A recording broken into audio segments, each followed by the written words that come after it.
airline ticket to fly between Perth and Sydney. As a result of this crime, he was sentenced to 9 months in jail for flying under the false but somewhat humorous name Prince Bahawal. The sentence handed down by the court was unprecedented. Since the introduction of the law, rarely were culprits convicted for the crimes, and when they were handed down minor punishments by the courts. So to draw a comparison of Thorne's sentencing to cases of the past, in May of this year, Garth Green had used a false name to board not one, but 2 Australian flights to fly between Perth and Sydney and back again. However, in his case, while he committed the crime, he was out on bail for drug charges and the possession of $70,000 worth of undeclared cash. His punishment for the same crime as Junaid, far from receiving any jail time, he was handed a $2,000 fine. To add salt to Mohammed Junaid Thorne's wound, so to speak, he was also placed in Supermax jail in Goulburn, and as a result was classified a AA inmate, which is a classification given to the most dangerous criminals housed behind New South Wales corrections facilities.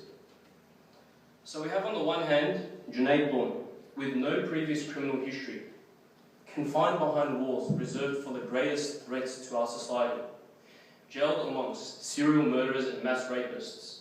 And on the other hand, Mr. Green, while who, committing the same crime and being on bail for other drug offences, was let off with a slap on the wrist fine. Surely this raises questions as to why. Surely this raises questions as to the consistency and the application of the law on its subjects. It has become a long-held truism of this society that the law is an objective, neutral set of rules that are unbiasedly applied to all those who fall under the protection and, by extension, the punishment of the law. However, given the highly volatile Islamophobic environment that has seared itself into the social psyche, the intervention of racism in the application of the law clearly manifests itself in the case of Junaid. My point is that Junaid's situation was not one that occurred in a vacuum. There is a particular context to this situation that needs to deeply be analysed before looking towards Junaid's actions. See, here we are speaking about a situation that has been cultivated by a decade-long war on terror, a politics of fear mustered through government and media rhetoric, and a continuous objectification of the Muslim figure to represent the existential threat to our society. In the current war on terror, over-policing and mass surveillance have become normalised forces to control Muslim bodies. Junaid claimed he had used the false name to avoid media publicity and constant harassment from government officials.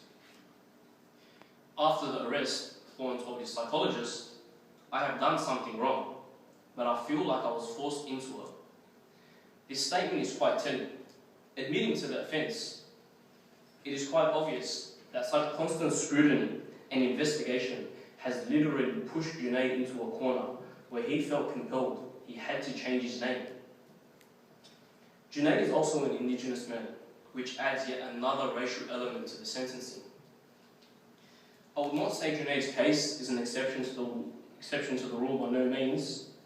However, Junaid's case is yet again another example of the way white Australia continuously subjugates its minorities under the law. So Junaid, as a person, is one image, but what he, like all Muslim bodies, are constructed to represent is another image entirely.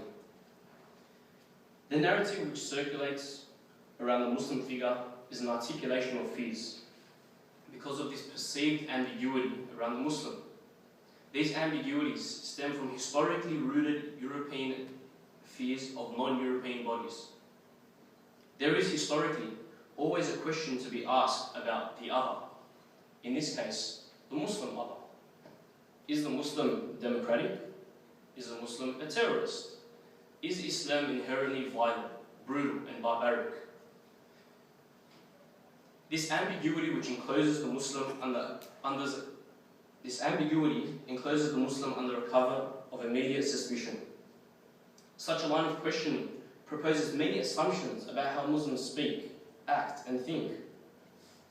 Take this example of my auntie, which she encountered while at work. Her work colleague had asked her whether she was hiding anything under her scarf. The assumption that Muslims are constantly hiding something from us entraps Muslims within this inescapable cycle of guilt. Muslims are placed under the microscope to be examined for their hidden secrets and a need to legitimize their very existence. This necessity for Muslims to legitimize their existence similarly brings into question a Muslim's ability to reason and the Muslim's ability to rationalize. This reminds me of an encounter I had with a police officer a few years ago who was clearly abusing his policing powers. As an enthusiastic first-year law student, I clearly made it known to him that I knew my rights and I knew the law. He couldn't help but laugh to himself and say to me, "If you're a law student, then I'm the Easter Bunny." His sarcasm was quite telling of the way in which my ability to acquire knowledge and my capacity to undertake a law degree was undermined simply by the fact that I was Muslim. It was a clear case of racial profiling. This ambiguity that surrounds a Muslim means that white society continually blurs the line between reality and myth when expressing its deeply ingrained fears. As a result, the Muslim is caught in a double bind. They are neither this nor that. Take the idea of an Australian Muslim or a Muslim Australian. The hyphen between both identities constructs suspicion around the Muslim's identity, around the Muslim's loyalty and allegiance. Is the Muslim a friend or a foe? The enemy can easily be punished, jailed, or killed. The friend can be controlled and reasoned with. However, the object that floats in between both binaries is an uncertain threat. This process of objectification creates a self-awareness in the minds of coloured people and Muslims, and they are therefore always made conscious of their social positioning. If we recall back to week 2 of Fanon's reading in Black Skin, White Mask, he articulates the way in which his being was seared into a crushing objecthood. Junaid signifies this crushing objecthood. Junaid signifies this uncertain threat. Flying domestically under a false name became much greater than the breach of the law. Other questions were inevitably raised. What were his motivations? Was there a terrorist plot behind the name change? What ensued was an entire narrative that was constructed around the crime. Multiple voices contributed to this storytelling. In the creation of such narratives, the voices of coloured people and their intentions are excluded. So, it's not about what people of colour think and speak of. Rather, it's about how a white society interprets what people of colour think and speak of. I would just like to quote the last part of my article relating to Junaid's case, which I believe is a telling metaphor for the Muslim's position within society. It's on this slide right there. In the current Islamophobic environment, the Muslim is fashioned to be the modern-day scarecrow, dressed, stuffed, and stuck on a stake in the open field. Like the scarecrow, the Muslim is placed in public view for open scrutiny. Like the scarecrow, the Muslim need nor act, nor speak, but its mere presence is sufficient to generate an atmosphere of fear. Every stuffed straw is a piece that reflects this white paranoia.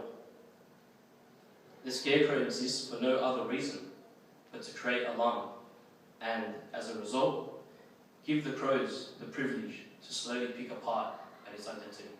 Thank you very much.